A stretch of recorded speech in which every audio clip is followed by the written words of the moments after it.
You buy a silver ETF and think you own the metal, but if you read the fine print in the prospectus of funds like SLV, you will find a force majeure clause allowing them to settle your shares in cash during market disruptions. Meanwhile, there's a $28 gap between New York and Shanghai silver prices, and institutions are quietly draining physical vaults because they know the paper market is breaking. Why is Wall Street terrified of delivering physical silver? Because the silver market was never built to survive mass distrust. It was built to function as long as most participants were satisfied with exposure, not possession. Price, not pickup. Settlement, not shipment.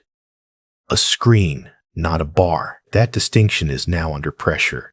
On March 27, 2026, COMEX registered silver stood at roughly 17 million ounces. That is the category actually available for delivery against futures. And while total inventories are much larger than that, even those broader stocks had already fallen sharply from the October 2025 record. The system still looks deep from a distance. Up close, the part that matters is thinner than it appears. At the same time, the physical market has been tightening under the surface. The Silver Institute expects a 6th consecutive annual deficit in 2026, with demand again exceeding newly available supply. China has also limited silver export licenses for 2026 and 2027 to just 44 approved companies, turning one more industrial metal into a managed strategic channel. And then there is the legal language most investors never read. SLV does not promise you frictionless access to bullion in a crisis. Its prospectus says redemptions may be suspended if exchange trading is restricted, or if an emergency makes delivery or valuation impracticable. That is not a conspiracy. It is the architecture speaking plainly. The question is not whether silver has a price. The question is what kind of silver you own when the market stops behaving normally. In a healthy commodity market, a large price gap is an invitation. Silver trades lower in New York, higher in Shanghai, and traders are supposed to close that distance. They buy the cheaper contract, move metal, sell into the richer market, and harvest the spread until the gap narrows. That is the textbook story. But textbooks assume the thing being arbitraged is actually movable. As of March 30th, 2026, SHFE silver futures were quoted in yuan per kilogram, while nearby COMEX silver futures in New York were trading in the high 60s per ounce.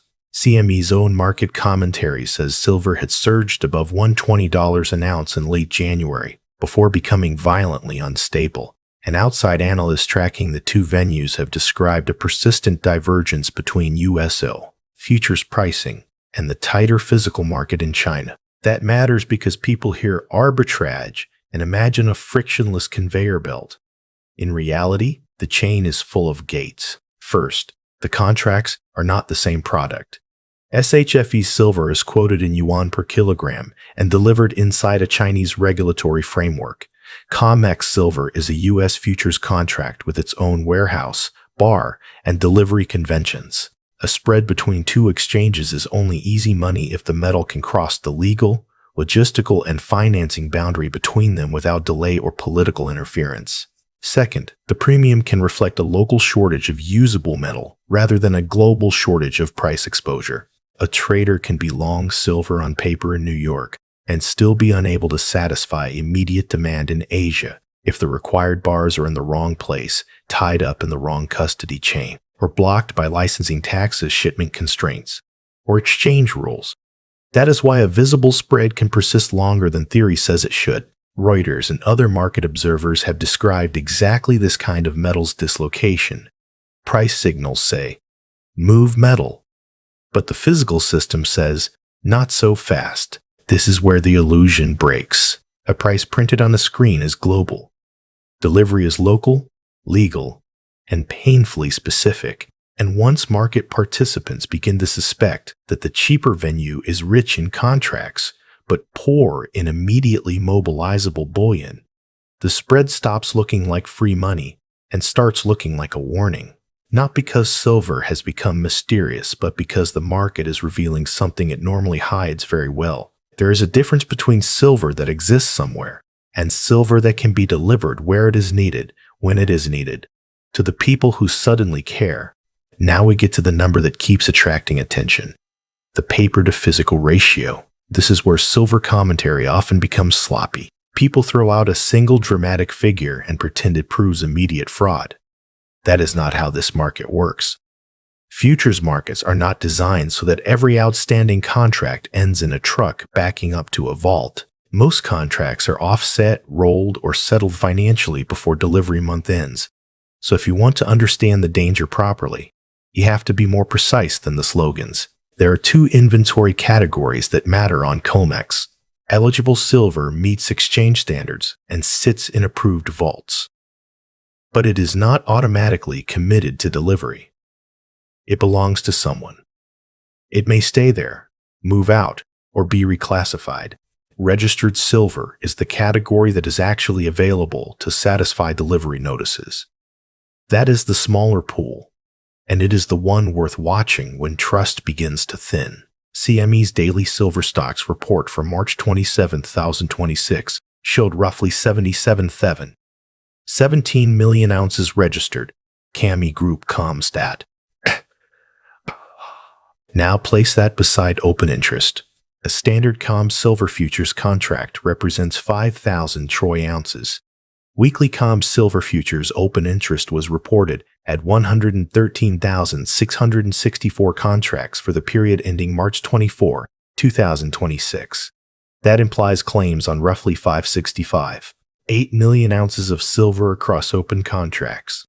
Again, that does not mean every ounce is owed tomorrow, but it does show the scale of paper exposure sitting on top of a much smaller, immediately deliverable category. If you compare those figures directly, registered stocks cover only about 13.6% of the ounces represented by open interest, or roughly 3 paper ounces for every registered ounce.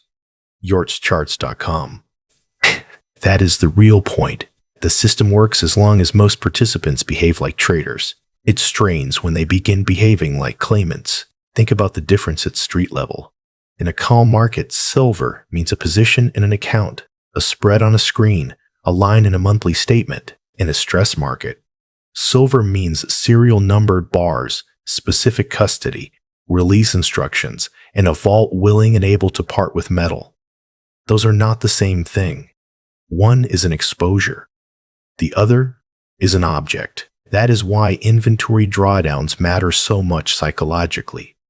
When registered stocks fall, the market does not just lose ounces. It loses confidence in the idea that everyone who wants metal can be kept patient, rolled forward, or paid off at the margin. And once confidence shifts, the problem is no longer whether the silver exists somewhere in the system. The problem is whether the silver that counts has already been spoken for. This is the part almost nobody reads until it matters. The legal architecture. Most silver investors think in nouns.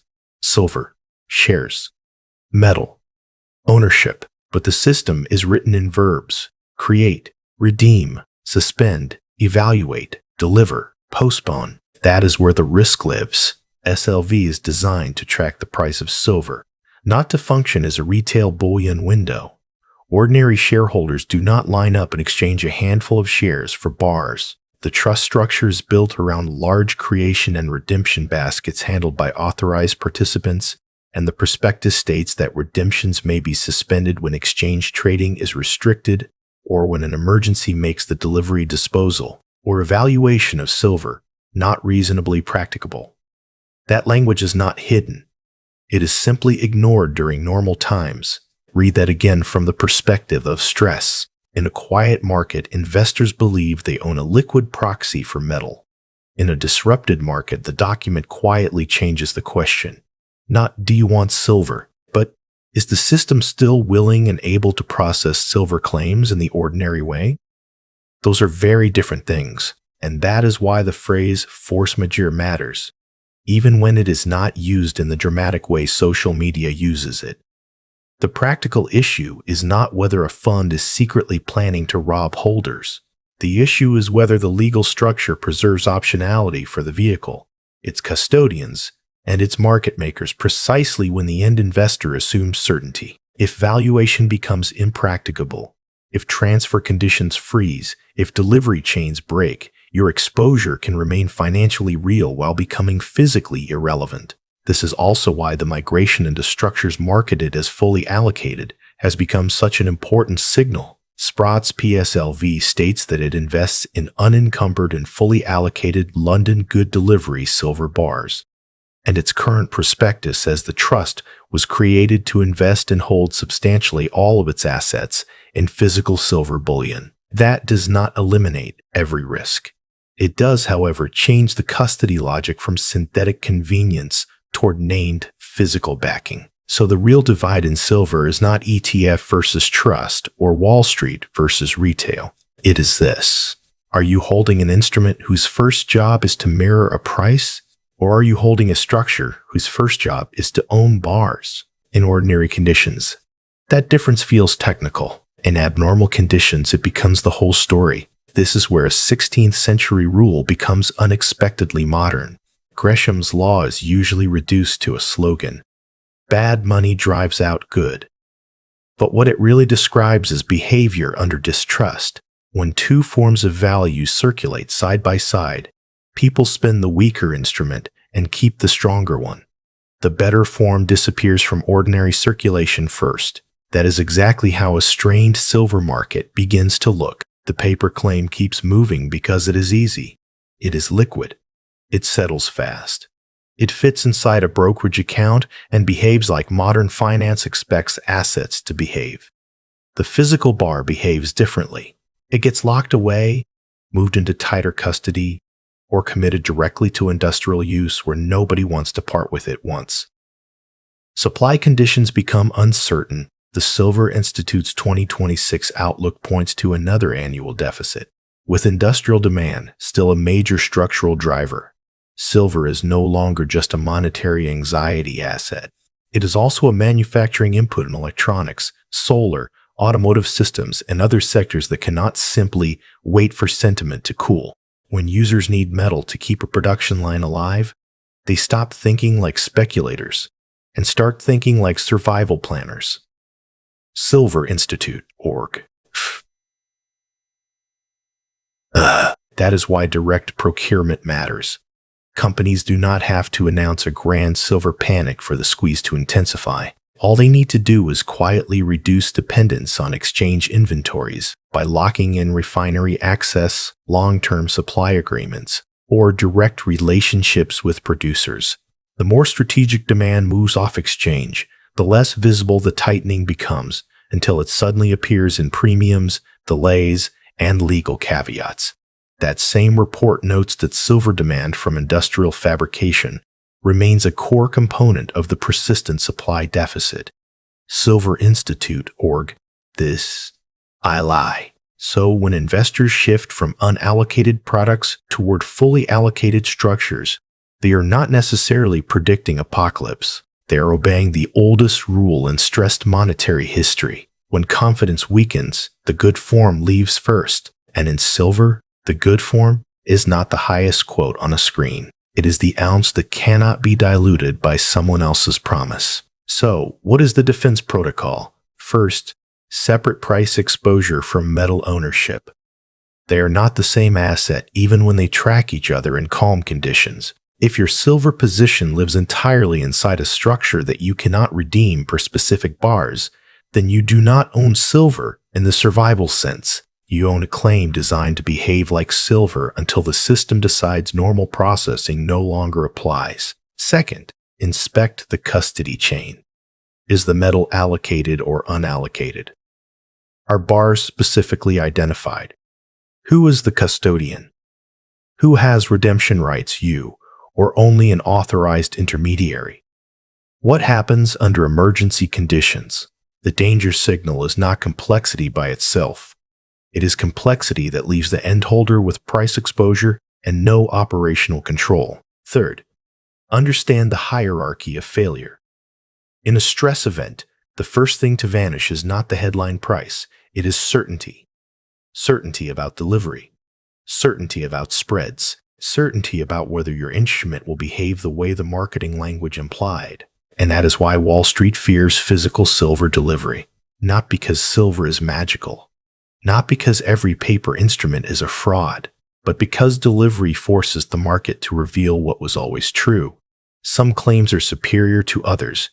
Some ownership is more real than others. And a contract is not the same thing as a bar when trust begins to fail. The forensic lesson is simple. When systems are healthy, convenience wins. When systems are strained, specificity wins. You can own silver as a ticker, or you can own silver as an object. History suggests that in the only moment this distinction matters, one of those will behave like wealth, and the other will behave like cash.